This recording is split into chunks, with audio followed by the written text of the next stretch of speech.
Yeah, so thank you so much for having me. I'm very excited to share my paper here today with all of you. As mentioned, feel free to jump in or put your questions in the Q&A. So this work with my advisor at UT Austin, Raghu Rao. I joined Chicago booth this summer, and I'm very excited to talk about this paper because I think it's quite interesting, and there's hopefully a lot in there for all kinds of people and different interests.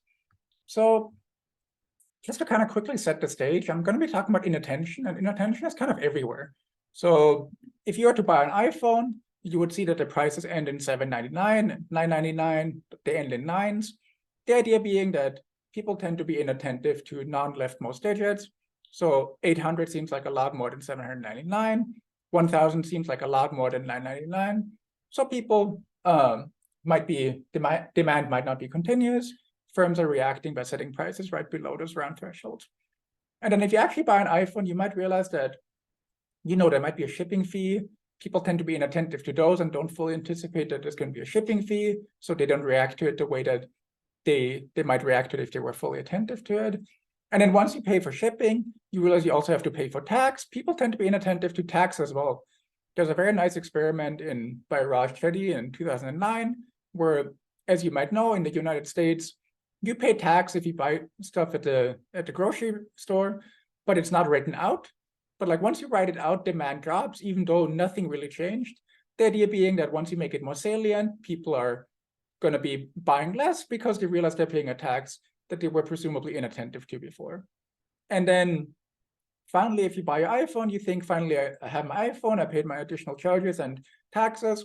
There might be additional add-ons as well. So for the iPhone, it didn't come with the charging block.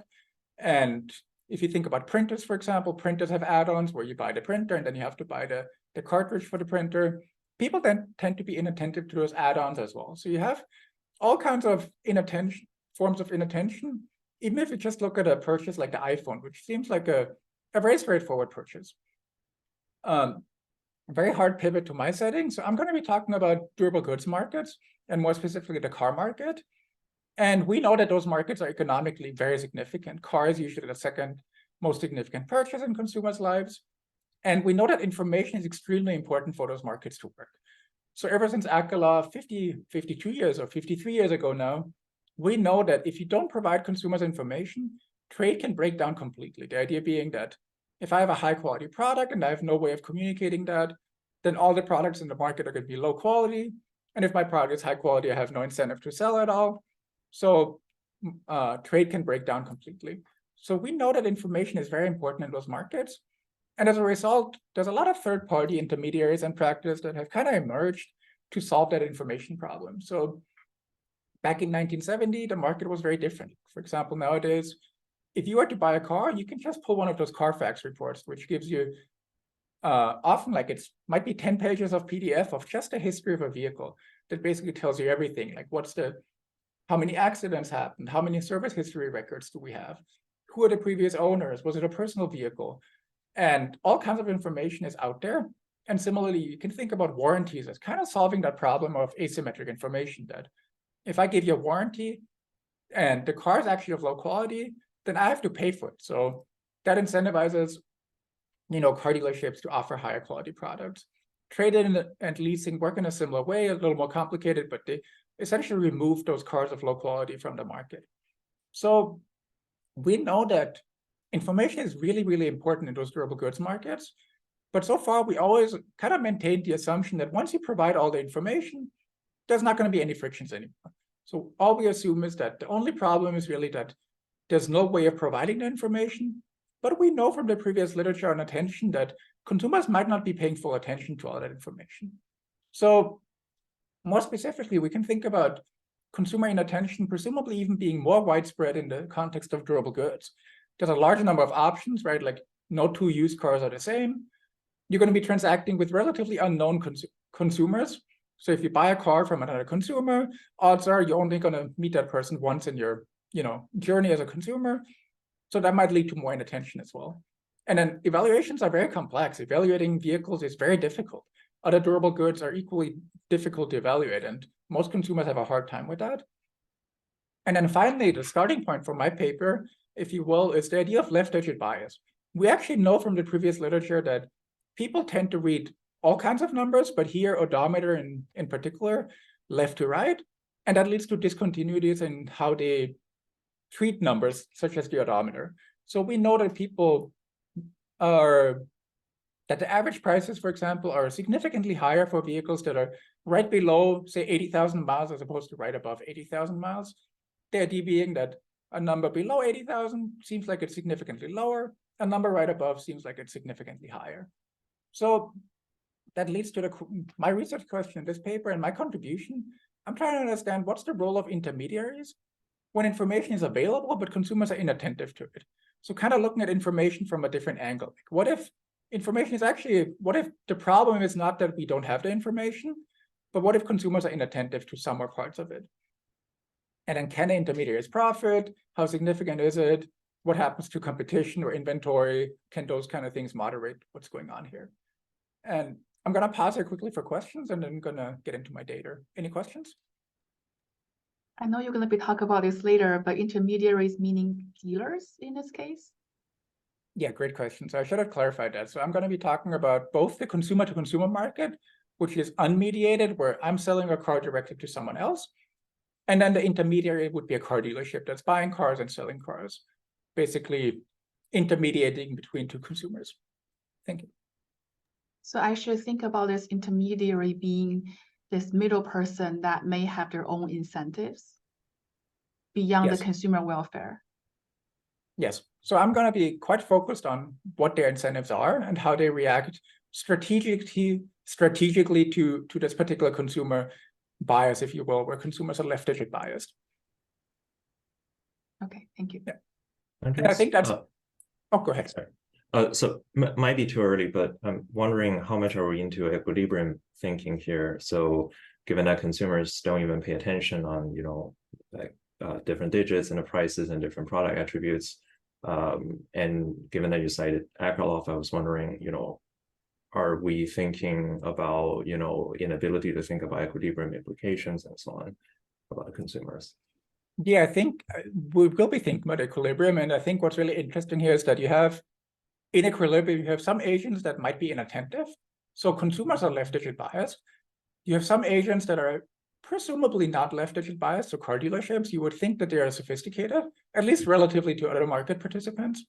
And then you also have individuals who are selling their cars, where for those, they might be inattentive or they might not be inattentive. And that's not really going to be that important. But I think in equilibrium, what's particularly interesting is that you have those car dealerships and they're interacting like with two sides of the market, and they're able to, benefit from the inattention above and beyond what you might expect from just the transactions happening between two consumers. Yep, thanks. All right, so I'm going to talk a little bit about left digit bias, a little bit of my data, and then talk about left digit bias and how I'm going to be identifying some of those effects, and then get to empirics, show some robustness, and then if I have time, talk a little bit about the theory, how I'm thinking about this.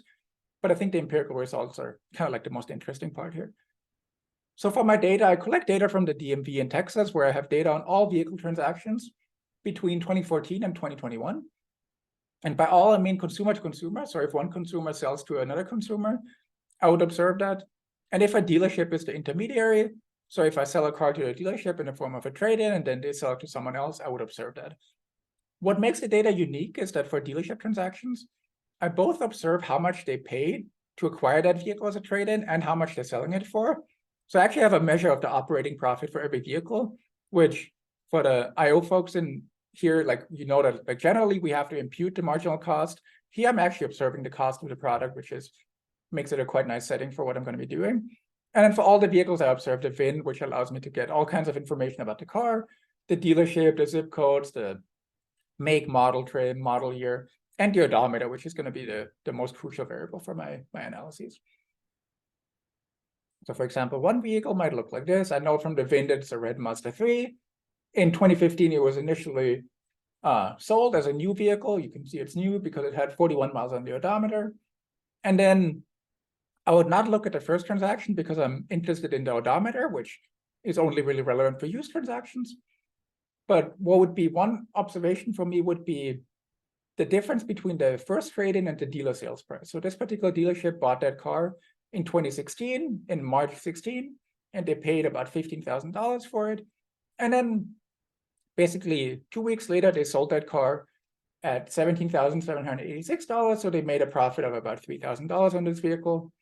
And that would be like one observation for me, like how much did they pay for the vehicle? How much did they sell the vehicle for? And what was the mileage on the vehicle? And then you would see that this particular vehicle is, again, traded in and sold in 2017. That would be a different observation in my data. And I think that was pretty clear, but any questions?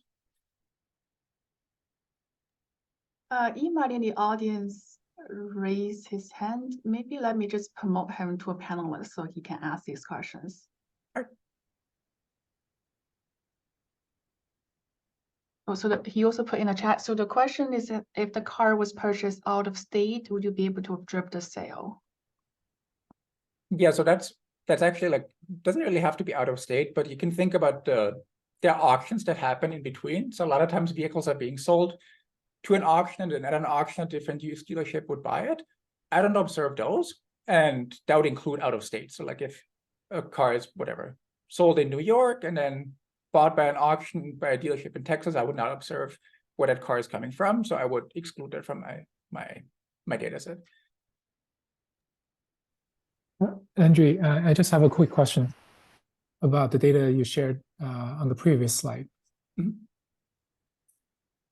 So here you have the record in in mid-March, and the dealer bought at 14,700 something. And so do you also look at in these dealer trades whether there's also this left digit bias With respect to odometer reading? yeah, so that's what I'm going to be looking at. So I'm going to be looking at basically both sides of the market, what happens with respect to the odometer. Okay, sounds good. Thanks. Thank you. All right. So a little bit on identification. So we could think about left digit bias as modeling it as like a one parameter bias, if you will. And I think it's easier to explain graphically. So think about a consumer that's fully inattentive. For that consumer, this parameter would be 0.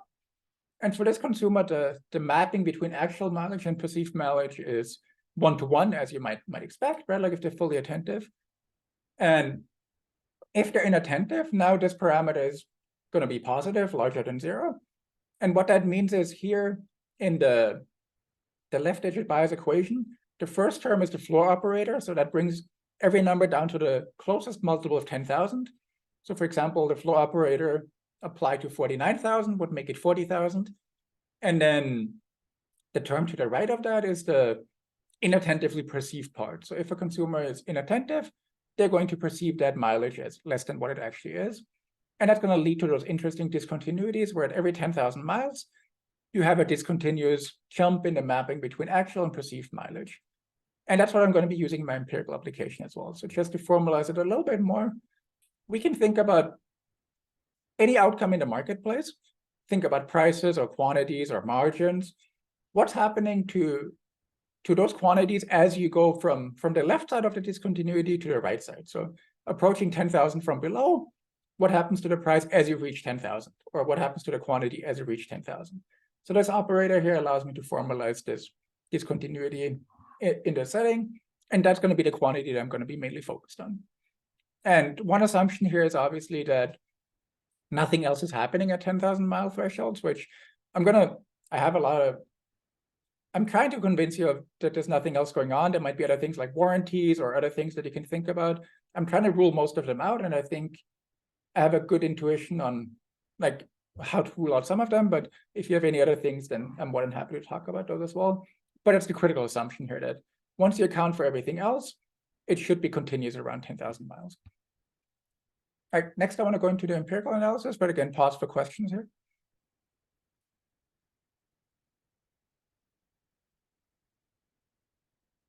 All right, so to get into my empirical analysis, first I want to look at the quantity of vehicles.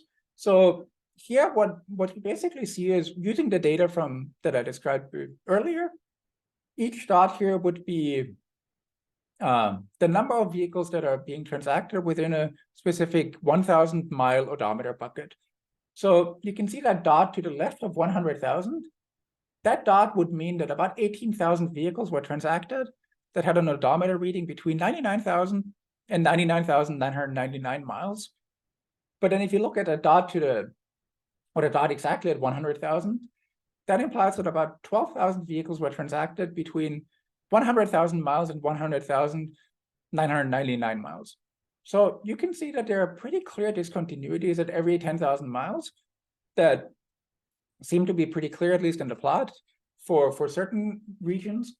And you can see that vehicles to the left of the threshold, there are significantly higher quantities. So that implies that inattention has a positive impact on those, right? Because for vehicles on the left, people tend to underestimate the mileage. And as a result, we see those discontinuities. That's obviously just a plot, so I'm going to show you a little more rigorous analysis here. So we can consider a regression model where the plot kind of shows the intuition of the regression, assuming linearity. I'm not assuming linearity in the actual specification. So you can think about alpha kind of being the intercept, and then you have a polynomial for miles. So that polynomial captures the relationship between the number of vehicles that are being transacted and the mileage. So if we go back here, for example, you can see that this is kind of hump-shaped. It goes up at first and it comes down. And that's what the polynomial here would capture. And then the coefficients of interest for me are going to be those betas. So what the beta measures is accounting for all the continuous relationship between the odometer reading and the quantity of transactions, how much of a drop is there remaining at every 10,000 miles? And that's going to be essentially, in the plot previously, what I eyeballed, the difference between 18,000 and 12,000. I'm going to be now measuring that using this beta coefficient here, and then the error term, obviously. And just to reiterate here as well, like that's intermediary transactions. Basically, all the results I'm showing you from the intermediary are unique to the intermediary, and they tend to not happen in the consumer-to-consumer market. So the results here are as follows. Here, again, every dot represents the beta coefficient for a particular 10,000 mile threshold. And you can see that the one at 100,000 stands out quite a bit. So that's about a 25 to 30% drop, going from right below to right above 100,000 miles. So again, based on the regression, that means basically going up by 1 mile from 99,999 to 100,000. That's the discontinuous drop in a transaction quantity for car dealerships or for used car dealerships. And the 100,000 is a bit of an outlier, as you can tell, but most of the coefficients are between 5 and 7%. So you can see that pretty consistently between 40 and 120,000, those coefficients are significantly negative and imply that inattention seems to be playing a somewhat significant role in this particular market when it comes to the quantity. So Andreas, yeah, is it a good time to ask a question? Yeah, of course. So there's a question from the audience that asks about why would you think quantity would be different across these thresholds? So assuming that sellers cannot really control the mileage, is it because they're choosing not to sell the car when it hits certain points? Okay. So I think we can expect price to react in this way, but why would quantity also have these patterns? Yeah, so I think I'm going to be getting to price here in a second, which I think is going to kind of alleviate where that's coming from, because I think the question kind of gets what's really interesting about this setting and what's unique, that a used car dealership is not able to just make up vehicles that have a certain mileage. They have to acquire those vehicles from consumers who are willing to sell them. And then the odometer can always go up, but you can't reduce it, at least without committing a felony. So what they're basically doing is they're going to be adjusting their pricing to acquire more vehicles. And why might they be doing that? Because I'm going to be showing you evidence that they can sell those vehicles for a higher price. But I think that question is interesting because it gets to the kind of like the equilibrium outcomes. And I think I'll jump right into the price because I think that's going to kind of help answer me that question as well. There's also some questions that are related to the previous things you discussed, as in like alternative explanations of why we may see this discontinuity. And one possibility that's raised is because of the platform search filters.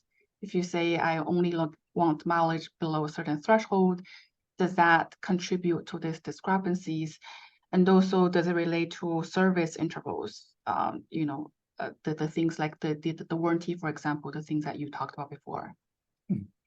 Yeah, I think that there's two very different questions. I think the service intervals and warranties and all that, I can control for that, if you will. I have some analysis later where I look at, for example, for vehicles, they tend to have a warranty that's 5 years or 60,000 miles. Obviously, if a vehicle is older than 5 years, the 60,000 doesn't apply and I still see the effect. I think the filters is a much more interesting question, and I'm actually trying to get more data to really allow me to speak to that, because I think filters are probably playing a role to some extent. I don't know how big that role is, but even if everything in here would be due to filters, I think it's interesting because people are leaving a lot of money on the table by relying on those filters, basically what I'd be showing you.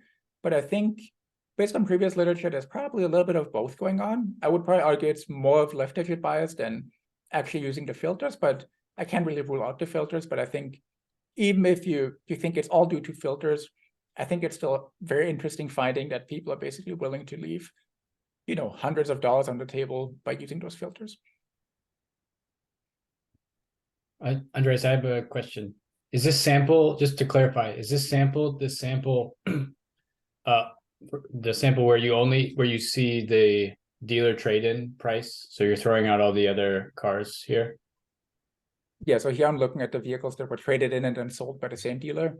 Yeah, And then you could look at the reverse and see if there's a screening thing going on. So you could look at dealer trade-ins that actually don't get sold by that dealer, and see if they reject, sort of a similar discontinuity argument where they reject cars that are just above a threshold. Have you looked at that? yeah, so there's one detail in my data actually that on a trade-in, I don't observe the mileage. I have to impute it from the subsequent sale. Oh, Which okay, is understood. Yeah, thank you.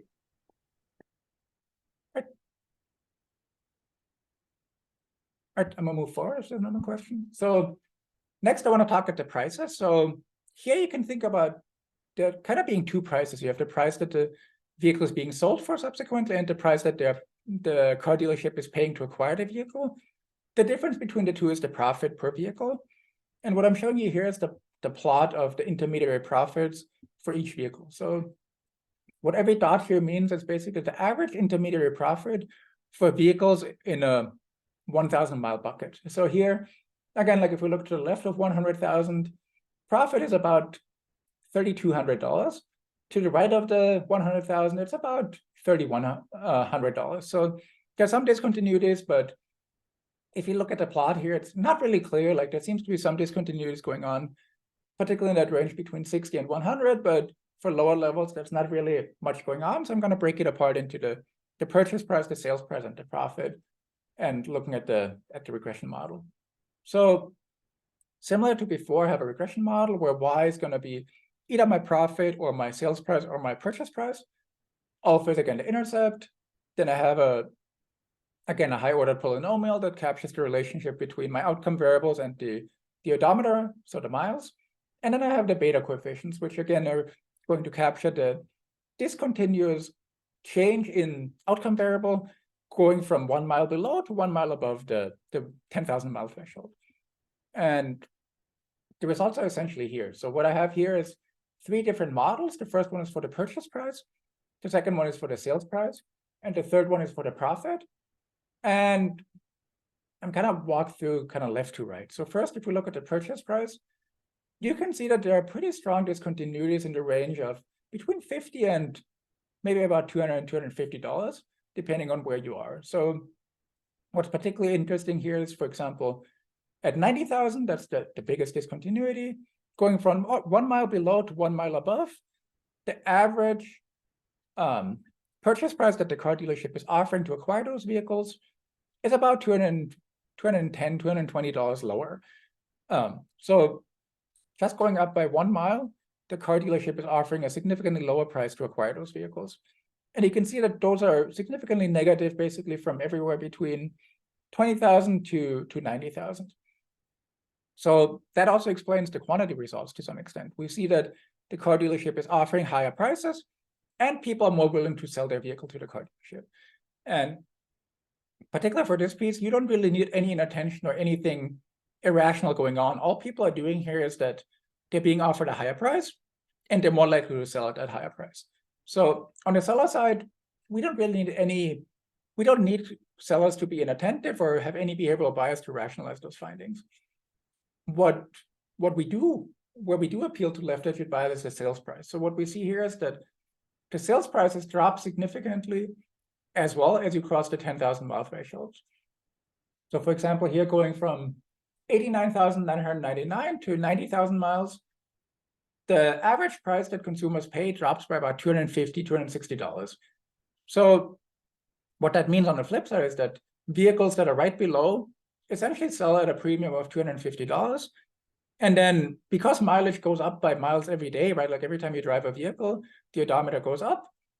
Those consumers pay $250 more just to avoid that 1 mile and then drive 1 mile and basically lose those $250.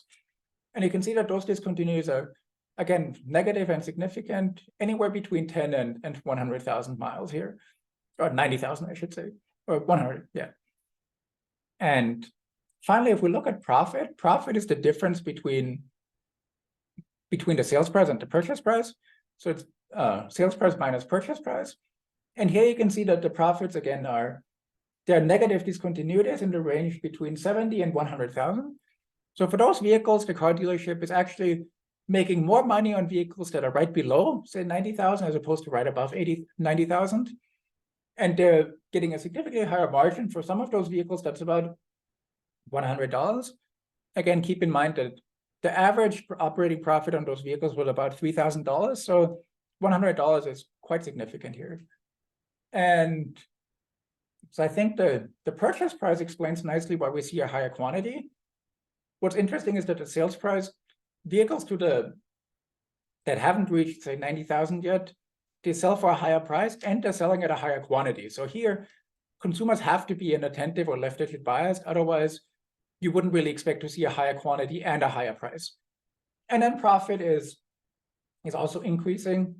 And you might wonder, like, what's happening between 10,000 and 50,000? Like, are car dealerships leaving money on the table there? They're not really leaving money on the table, but you can think about two margins here. Like, on the one hand, they could sell a higher quantity. On the other hand, they could sell the quantity they have at a higher margin. And it turns out that depending on elasticity, you're going to be somewhere between the two extremes. And for vehicles of lower mileage, it seems like the car dealerships are just opting to sell a higher quantity at a similar margin. Maybe it's slightly negative, but like it's at a similar margin, but they're benefiting because they're selling a higher quantity. Right. So the final result is going to be comparing the decentralized market where we have to use car dealerships to the centralized market comparing the centralized market where you have the car dealerships to the decentralized market where you have consumers transacting with other consumers. So what I'm going to be doing here is I'm going to be estimating the inattention parameter directly from the observed prices and compare used car dealership transactions to consumer transactions. And the result is as follows. So if we estimate this model and estimate the parameter, in car dealership transactions, the inattention parameter is about 0.456. So that means they ignore about half of the odometer past the 10,000. So you can think about this, for example, a 49,000, a consumer that's buying at the dealership would observe that as about 45,000. So significantly lower. In the decentralized transactions where you're selling between different consumers without an intermediary, we say that the inattention parameter is quite a lot lower. So that means that consumers in those transactions are significantly more attentive. They're paying a lot more attention to all digits of the odometer. And the difference between the two is quite big, right? Like it's more than twice as high. So that implies that there is something that dealerships do that leads to consumers, being more inattentive. In my theory, I'm going to be talking about how the fact that dealerships are a lot of times the first stop for consumers, that allows them to set a high price that's only really attractive to inattentive consumers, thereby only leaving the relatively more attentive consumers that have a lower willingness to pay in the market. And I think there's different theoretical models that could kind of rationalize this result. But even just the result that you have two different channels here, and the level of inattention is very different between the two different channels. Makes you think about, thinking about equilibrium in other contexts where you might have inattention, and you might want to think about, is it going to be different in different channels? All right, so I'm going to pause here for a second again and then talk about some of my robustness and heterogeneity results. But are there any questions at this point? So you may have mentioned this and I missed it. So you do have two samples. One is transactions happening at a dealership, and the other is consumer-to-consumer transactions. And then you separately estimate these parameters for both samples. Is that right? Yeah, that's correct. And then for the purchase price discontinuity, are you estimating some sort of inattention on the dealer part? Or are you saying that that discontinuity is rising because of consumer inattention and they realize that that's how they set their trade-in price? So I think there's a lot in that question. So I'm assuming basically the one thing I have to assume to rationalize the results is inattention on the consumer end. So consumers have to be inattentive for them to be willing to pay more and purchase a higher quantity of vehicles that have 1 mile less than 50,000. And I'm assuming that dealerships are strategic, and they're being strategic by, offering higher trade-in prices to acquire more vehicles and selling a higher quantity to benefit from those left-handed biased consumers, or selling at a higher margin. So I think I'm not assuming that car dealerships are inattentive, and I think it generally makes sense to think that firms would be more sophisticated here. But I think it's also worth noting here that I kind of have two sides of the market floating around. I have the buyers and I have the sellers, and I have an intermediary. I think it's reasonable to assume that an intermediary would be more sophisticated about some of this. I think it's hard to know what the owners are actually doing in terms of how much they're aware of the actual odometer on their vehicle. I would assume that if you drive a vehicle every day, you probably have a good idea of what the odometer is, even if more so than someone that looks at a vehicle for 5 minutes. But I think I'm trying to be careful in just saying all I need is for consumers to be inattentive, and then on the other side of the market, the results could be rationalized without any inattention on that side. Thank you. And I think there was one more hand up. Yeah, I had a quick question. I was trying to understand, why does the coefficient for every threshold sort of change over as you increase the threshold? And I was thinking that as you increase this discontinuity threshold, the makes and models of cars will probably change. I assume it becomes more Japanese because German cars just break down at 50K or something. Rumor has it. So I don't know. Do you think that might explain the reduction in coefficients? I think it's an interesting question. I have a result in the papers. I don't think it's in the talk, where I try to break it into, because you would think that depreciation matters if it's a somewhat rational process, that vehicles that depreciate faster are also going to be, people are going to pay more attention. And I have someone else in the paper where I try to break it apart into like the economic factors, like depreciation and the price, versus just like what is it about the specific odometer? And I find that depreciation, for example, seems to not really matter. And it's much more about what specific odometer reading it is.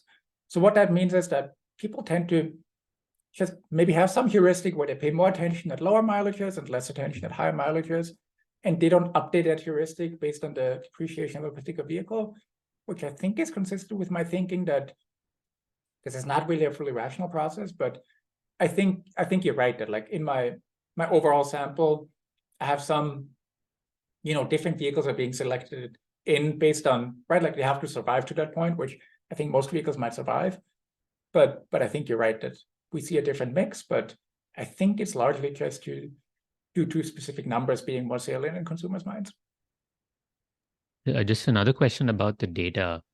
I know that there are auction websites like Bring a Trailer and Cars and Bids, where consumers sell to other consumers, but it's through this auction website. Would you call that a consumer-to-consumer transaction, or would that be a intermediated transaction through this platform? So theoretically, I would think of it as a consumer-to-consumer because the consumer is still setting the price. And empirically, I would observe it as that too, because I don't have a dealership ID associated with it. Okay. Thank you. Thank you. I have another question. So, do you see a difference between the so on the two sides of a discontinuity? Do you see a difference in service record, anything that reflect car quality? So I don't observe that in my current data, but I think that's kind of like one of my next steps, kind of thinking more about how does that interact with some of the other things that you're talking about. Right, just no more questions. Then I'll talk a little bit about my robustness and heterogeneity results, which I think are pretty interesting as well. So first, you can think about like, is this actually left-digit bias or not? And what I'm doing here in this analysis is basically, I look at all the vehicles and then I take the modulus. So for example, I look at all the vehicles that end in mileages between 9,000 and 9,999 miles. So think about, that's basically taking all the vehicles that are between 9,000, 99,000, and 100,000, between 89,000 and 90,000, and so on and so forth. That would be the last row here. And every row looks at a different modulus. And what you would, and then I look at the residual in price. So in a way that's similar to the discontinuity I estimated earlier. But here, instead of estimating the discontinuity, I'm looking at what's the difference between what you would expect the price to be based on the continuous polynomial and the observed price. So I'm looking at the residual here.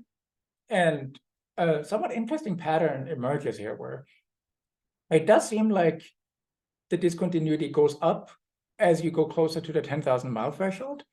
But you also see that it kind of resets at 5,000. So if you go from vehicles between 1,000 and 2,000 miles on average, they sell like pretty close to the continuous line you might expect. But as you get closer to 5,000, the excess price people are paying, or the excess profit or the excess purchase price increases. And then at 5,000, it drops again. So I think this has some evidence that there might be something special about the 5 as well. I think it's still reasonable to call this left-digit bias, but people might be treating 5,000 as like a special number as well. Right. Then another robustness check I ran is that you might think that there might be a trade-off because vehicles that have favorable odometer readings, maybe the car dealerships are holding them on their lot for a longer time because they realize they can sell them to, inattentive consumers, and they might be waiting for those consumers. There's some theories that might predict that those vehicles might be on the lot for longer. What I find is actually the opposite. So if I take the time on lot as my outcome variable, vehicles that are right below multiples of 10,000 actually sell by about half a day to 3 days faster than vehicles right above that threshold. So kind of like adding to the results from before, like not only do vehicles sell at a higher price and a higher quantity, they're also selling faster. So it's kind of like all the dealership is saving on that margin as well. So like if you think about the time on lot, that's also, if there's a cost to having the vehicle on the lot for longer, vehicles below the round thresholds are actually more profitable on that margin as well. And that goes up to about 110,000 and it stops as well. And then one more result, I think I talked about warranties before, and I essentially try to tackle warranties in 2 different ways. So one way is that I can look at warranties or I can look at vehicles that have different warranties. So for example, one vehicle might have a warranty of 60,000, one might have a warranty of 80,000 miles. And then I can essentially put both of those in my regression. And then the effect of the warranty is identified because the warranty is varying between mileages. And by doing that, I can find that the warranties are not fully explaining what the results are. The other way that I already alluded to earlier is that warranties have a time limit and a mileage limit. You can look at vehicles that have where the time limit elapsed. So for example, if it's a 5-year or 60,000 miles warranty, like after 5 years, the 60,000 isn't binding anymore because the 5 years are essentially the binding part. And then for those vehicles, we still see the discontinuity. Like as you might expect for the lower mileages, the standard error bars are very large because there's not too many vehicles that are, 8 years old and have less than 30,000 miles. But you can see that the effects are basically still here. And the the warranties are not able to explain what's going on here. And I think what's also nice is that here, by doing that robustness check, we can also estimate what's the impact of the end of warranties. And it turns out that the end of warranties, you see a pretty strong discontinuity as well, which is not in this plot here, but you can look at that in a paper, which is a puzzling result as well, because if you think about the value of a warranty, essentially, if I buy a vehicle where the warranty is going to expire tomorrow, that warranty is not really valued. Like, I shouldn't value that warranty much, but it seems like people, that discontinuity is quite sharp. Like, it's in the hundreds of dollars as well, that if the warranty is still active for one day, I'm willing to pay $200-300 more than if the warranty has already expired. So not really part of my paper, but I think it's interesting as well that people might be, inattentive there as well, that they guess I have a warranty, I value that, but I don't really care how long or how much longer the warranty goes for. The anecdote I hear from some people is that, if I buy it, I don't want to buy a lemon, so having an active warranty kind of guards against that. So even if a warranty just sits active for like a day. Yeah, I believe that argument to some extent, but then what can you identify in one day that you can't identify? But yeah, I think there's a reasonable argument why it might matter. All right. And then one more thing, like I kind of showed you results where I impose that we have those discontinuities happening at every 10,000 miles. You don't have to make that assumption. So you can also estimate a model where you kind of have a, similar to before, but you have a beta coefficient at every 1,000 miles. And then you just check which one of those are actually pop up to be the ones where most of the change in price is happening. And the results are here. It's a little bit difficult to read, but essentially in green, you have all the coefficients that are being shrunk to 0 in the lasso regression. And in red, you have all the coefficients that are positive and negative. You can't really try to interpret the magnitude, but I think the fact that the multiples of 10,000 are generally the most significant negative coefficients in this regression kind of gives you one more piece of evidence that it's actually happening at the 10,000 mile marks, and it's not just an artifact of me, imposing that discontinuous changes are happening at every 10,000 miles. And one more result I want to talk about here. So a lot of times, based on the previous literature, we know that the effect of competition on behavioral biases can be ambiguous. So in some settings, you can kind of compete away the behavioral bias in the sense that if consumers might be biased, firms in equilibrium, the firm might not be able to exploit that bias because market forces don't allow them to exploit that bias. So it's kind of like a classic story where it might be part of, some margin that the dealership might be, or that firms might be benefiting on. But once you have sufficient competition, that margin gets shrunk to 0. In other settings, it's not quite straightforward. Like in some settings, it's hard to correct for biases because the biases are actually affecting consumers' willingness to pay in a way where you can't really correct them. So even if you inform them that they have that bias, there's still going to be there's going to be ways where you're not able to benefit from it. And there's a pretty rich literature on when you can expect one of those effects to dominate.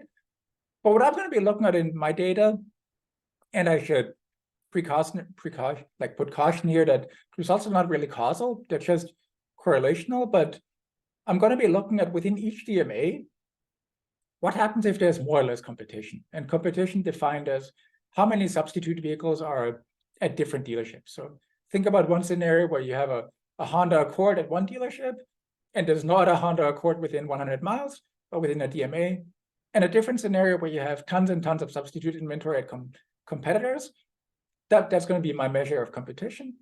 And I'm also going to be looking at the level of inventory, and the idea being that presumably you might think that if a dealership has more inventory, they might be more able to identify inattentive consumers and sell the vehicles that are favorable to the inattentive consumers and keep the vehicles that are not favorable for the non-inattentive consumers. At the same time, you can kind of expect the flip side, at least anecdotally, like if there are two vehicles on the lot that have very similar mileages but different price, consumers might realize that maybe they should pay more attention to mileage. So I think it's not really guided by theory what you expect from inventory, but I think anecdotally you can make up stories how it would go up or down the level of inattention would go up or down. So the results are as follows. So here, the first line is going to be the level of inattention in the lowest quantile. And the first column is for dealership transactions by competition, and the second one is dealership transactions by inventory. What's interesting is that inventory doesn't really seem to have an effect. So you might expect that more inventory might affect the level of inattention. It doesn't really seem to affect it by too much. So maybe it goes up slightly, like as there's more inventory, consumers tend to be more inattentive, but it's not really significant. It doesn't seem to be, there's not too much going on with respect to inventory. What I think is interesting is if you look at the results of dealership competition, when there is the lowest quantile of competition, so the least competition, inattention is actually the lowest. So as there's more competition, consumers on average seem to be more inattentive in this setting, which I think is a somewhat puzzling result, because you might expect that competitive forces drive down that margin towards where, you know, the inattention can't really play a role. Like if you think about driving everything down to marginal cost, then it wouldn't really play as big a role. But what I find here is that it's actually the opposite. Like in situations where there's more competition for a particular vehicle, the level of inattention for consumers is actually higher. So somewhat puzzling result here, which I'm kind of still trying to figure out exactly why I find that, but I think it gives more evidence that behavioral biases cannot really be competed away completely in this particular setting. All right, so again, questions at this point? A quick question about the previous, sorry, go ahead. No, you go ahead. Yeah, about the previous slide, when you define substitutes, is it just based on make and model, or do you also include the odometer readings when you think about substitutes? Yeah, so here I look at all used vehicles of the same make model. I think there are different ways you could do it. I think once you go down by odometer, which I tried to do as well, it just becomes a somewhat of a small sample problem because there's not that many vehicles. And then you also have to make choices about how far are people going to substitute. And by making it a choice, I might be kind of exaggerating the effect if I want to look at vehicles that are in the same bucket, if you will. Right. But I think you're making a good point that like it's probably, I should think more carefully about like what's actually the competition here. Yeah. Yeah. There was another Just to clarify, what's the level of the fixed effects you use here? And if this has anything to do with the different demographics associated with places that have more or less dealerships in the area? Yeah, I think that could totally drive it. So I think my fixed effects are essentially vehicle level fixed effects, or customer zip code fixed effects, or dealership fixed effects. So I think your story has to be a little more nuanced in the sense that it has to be that within a zip code where consumers might be differently, the consumers that are maybe a little more price sensitive or a little more, you know, whatever is different about them, to go for vehicles that are where there's more competition, those consumers might be different than the consumers that go for vehicles where there is less competition. So I think that story seems reasonable to me, and I can't really rule that out. But I think my intuition at least would also be that if there's more competition, that should bring in more price-sensitive consumers. And then this result would imply that more price-sensitive consumers are also more inattentive to the non-leftmost digits of the odometer, which I guess that would make sense if you believe some of those stories about cognitive load, where like some early literature argued that consumers that have low incomes tend to have just like too much cognitive load, and they're not really fully able to pay full attention to all kinds of attributes. And I think that story could rationalize what we see here. Yeah, thank you. All right, any more questions? All right, perfect. So I'm going to quickly talk about theory, kind of like the way I think about what's going on in my setting, and I'm going to conclude. I think we have about 8 minutes left. So here you can think about inattention and the purchase choice. So if an inattentive consumer is buying something, you can think about the utility from here, like, think about the utility from a car, where the V term captures everything about the car that's not the odometer, and then the M hat is the perceived mileage of that vehicle. And that's going to be a function of the law of inattention. And because vehicles of higher mileage tend to be lower in value, that's going to be an increasing function. Or the utility is a decreasing function of mileage. And if a consumer would purchase or not, you can think about them buying if the utility net of price is positive. So if you think the utility is above the price, then the consumer is going to be purchasing. If not, they're not going to be purchasing. And here, if you think about a consumer becoming more inattentive, they're going to underestimate the mileage. And by underestimating the mileage, they're going to be overestimating the utility from that vehicle. And that's going to make them more likely to purchase. And you can already see here, like, this is somewhat tailored to my setting, where the attribute that consumers are inattentive to is an attribute that kind of decreases the value of the product. You can think about many of those attributes being out there, where consumers might be inattentive to some attribute that's negative. And on the flip side, if there's some attribute that's actually positive and consumers are inattentive to it, you would probably think that the seller is going to inform consumers about the fact that they're inattentive to it and whatnot. So, but yeah, key here is that M is some attribute that's negative. And what I established first is that consumers are more likely to purchase if they're more inattentive, because they underestimate the mileage. But you have a second effect, which is also, where do consumers purchase, which is just as important in a lot of settings. So now, to keep things simple, like, assume there's a second channel. And assuming that second channel, you're going to observe a price, and you cannot go back. So if you're at the first store, you're going to buying at the first store if the utility is higher than the price at the first store, right? Like, the utility has to be positive, otherwise the consumer wouldn't purchase. But also the price at the first store has to be less than the expected price at the second store, right? Like, assuming you're risk neutral in this setting. But as long as the price at the first store is lower than the expected price at the second store, a consumer is going to buy at the first store. And what you note here is that the expectation over the second price has a inattention term in there, basically. So what that means is that a consumer that has a different level of inattention is going to form a different price expectation depending on what their level of inattention is. So to give you intuition for that, think about a consumer that goes to the car dealership and they observe a vehicle that's at 49,000 miles. And then they have to form their belief about what to expect that car to cost at a different dealership. If that consumer is fully attentive, then in their mind, they're going to be thinking about how much do vehicles of 49,000 miles usually cost, and that's going to be the expected price. But now think about a consumer that's very inattentive.